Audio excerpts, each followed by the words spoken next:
They said the sound coming from a north tower wasn't screaming anymore. It was worse than that. It was silence, broken only by the crash of something heavy hitting a wall, followed by a low, animal moan that made even the stable boys cross themselves.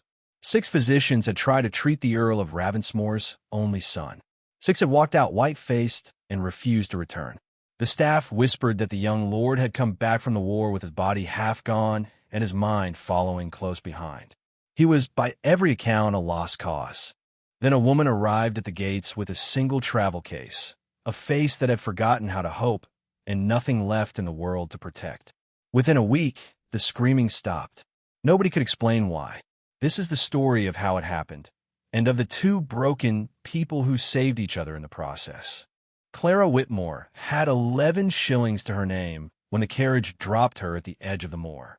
11 shillings, a black mourning dress gone thin at the elbows, and a letter of employment she had accepted without asking a single question, because desperate women don't get to ask questions.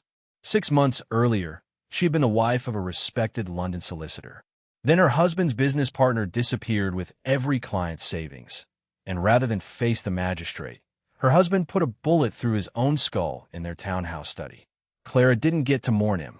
She got to watch bailiffs carry out the furniture piece by piece while the neighbors watched from behind their curtains, pretending not to enjoy it. London had a long memory for scandal and no memory at all for mercy. Within a month, her friends stopped answering letters. Within 2, her name was a punchline at dinner parties she used to attend. So when an advertisement appeared offering double wages for a live-in attendant, no experience required, no questions asked, Clara understood exactly what kind of position it was. Nobody offers that kind of money for an easy job. She wrote back the same afternoon. The carriage that carried her north grew colder with every mile, until by the time Ravensmore Hall rose out of the fog, she could see her own breath. The house looked less like a home and more like something built to keep things in: thick gray stone, narrow windows, ivy choking half the west wall like it was trying to pull the building back into the earth. A groundskeeper met her at the gate and wouldn't meet her eyes. That told her more than any letter could have. The housekeeper who let her inside was a thin, nervous woman named Mrs. Attley, who kept glancing toward the staircase like she expected something to come down it. "The Earl will want to see you first," she said, and led Clara through halls so dim that the portraits on the walls seemed to watch her pass without faces. The Earl of Ravensmore was not a war man, but he wasn't cruel either, just exhausted in the specific way of someone who has been losing a war for a very long time. He didn't rise from his desk when she entered. He studied her the way a man studies a horse he's about to buy on credit, because he can't afford to be picky. "You're the solicitor's widow," he said. It wasn't a question. "I am. Half of London thinks you help him steal that money. Half of London is wrong, but I've stopped correcting them. It doesn't pay as well as this position does." Clara kept her chin level. Apologies, she had learned, were a luxury for people who still had something to lose. The old man almost smiled. "Almost. My son was wounded at Belmont Ridge. Cannon fire took his leg above the knee. The surgeons saved his life. I'm no longer certain that was a mercy." His voice cracked, just once, and in that small fracture Clara saw not a lord, but simply a father watching his child disappear in pieces. "He won't take the laudanum. Says it gives him worse nightmares than the pain does. He throws things." He screamed a nurse so badly she fainted in the hallway. "I need someone who will not run. What does the position pay?" £3 a week. It was an obscene sum for what amounted to sitting in a dark room with a man who might kill her by accident. Clara didn't hesitate. "I'll take it." "He would try to break you." "My lord, I've already been broken. There isn't much left to damage." The walk to his chambers felt longer than the entire carriage ride from London. Mrs. Attley handed her a single candle at the door and whispered a warning before she scurried away. "Don't pity him. He'd rather be feared than pitied."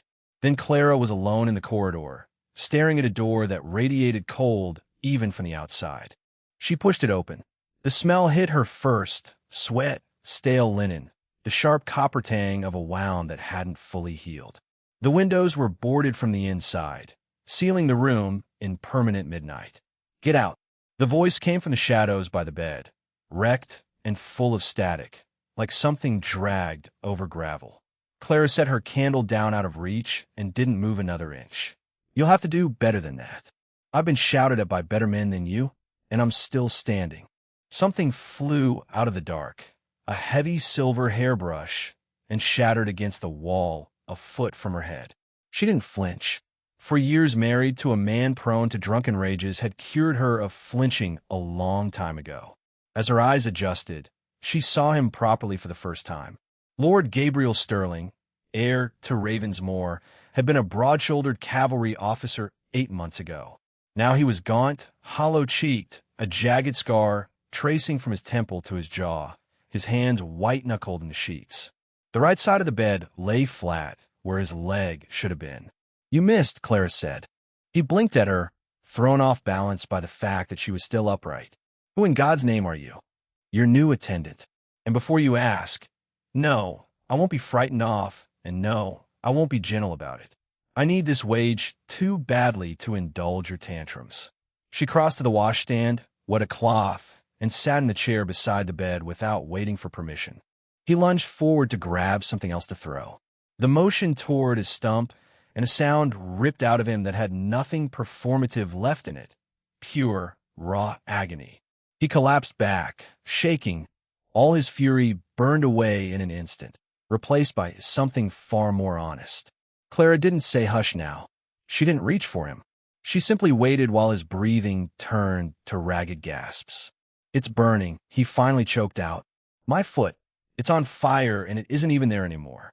"Phantom pain," she said quietly.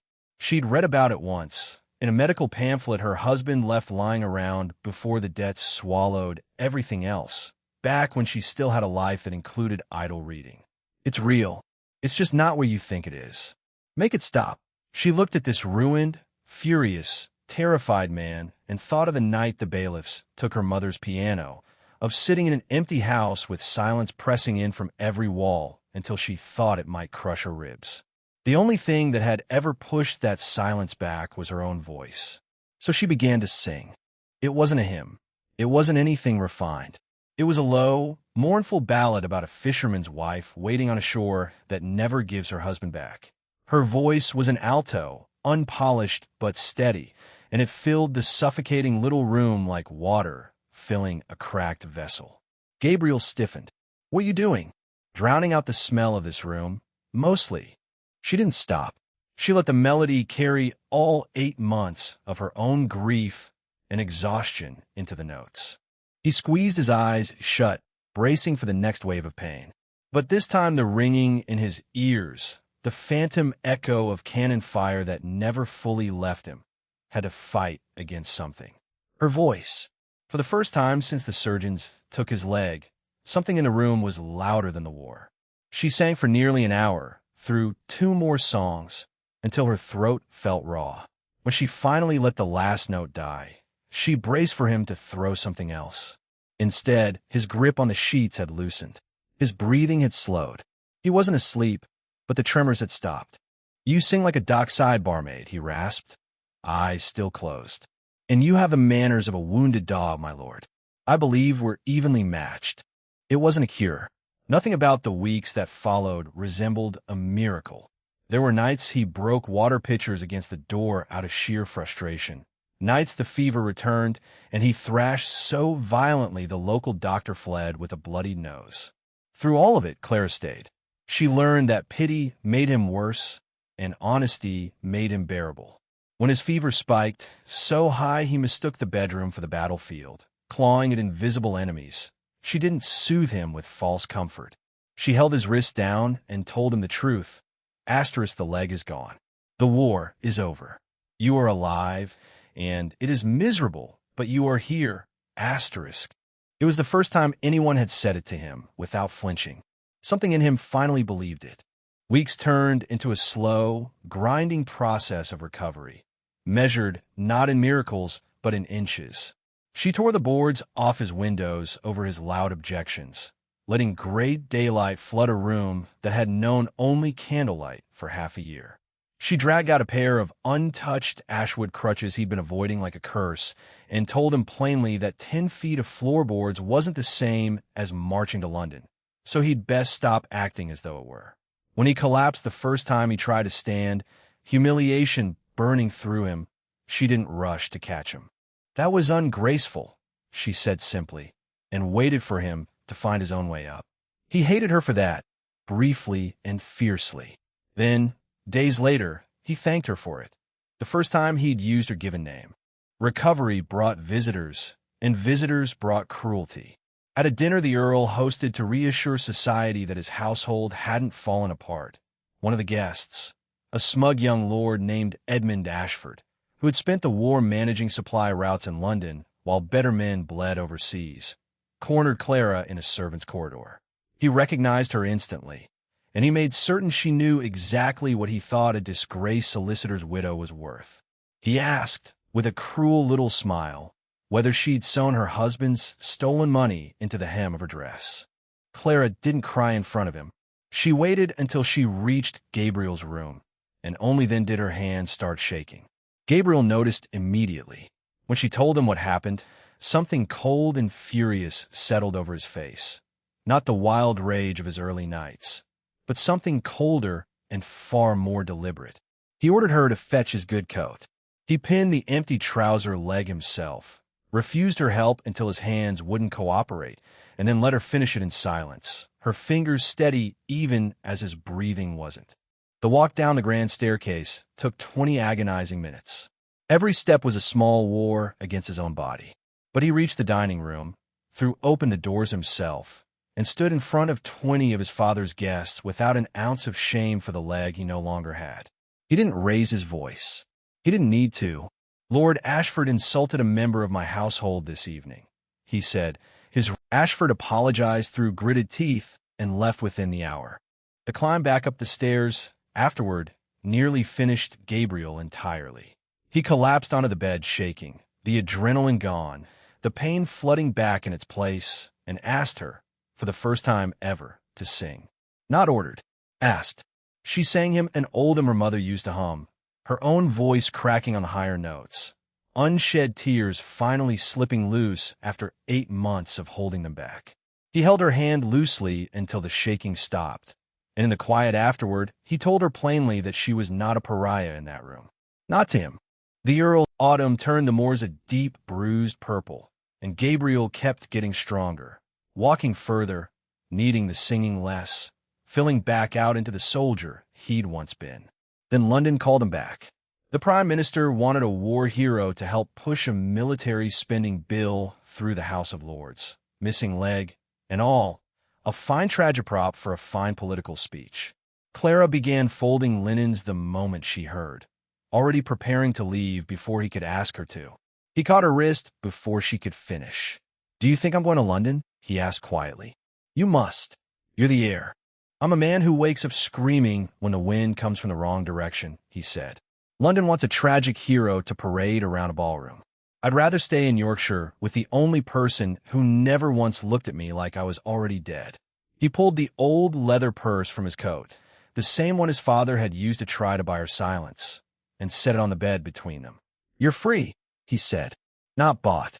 Free. So am I, if you'll have me." It wasn't the proposal of a fairy tale.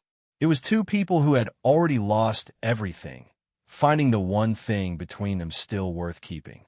Clara looked at the scar on his jaw, the pinned trouser leg, the stubborn, furious life still burning behind his eyes, and she saw, for the first time since her husband put a pistol to his own chest, someone who saw her exactly as she was and stayed anyway. "They'll say I trapped you," she whispered. "Let them," he said, and kissed her before she could argue further. Not gentle, not polite, but certain, the kind of kiss that survives a war because it has to. Outside, the wind kept battering the old stone walls of Ravensmoor Hall the way it always had. But for the first time in a very long time, nobody inside that house was afraid of the dark anymore. If this story moved you, that's the whole reason it exists. Give it a like if Clara and Gabriel earned it. Drop a comment with the moment that hit you hardest, and subscribe if you want more stories like this one. See you in the next.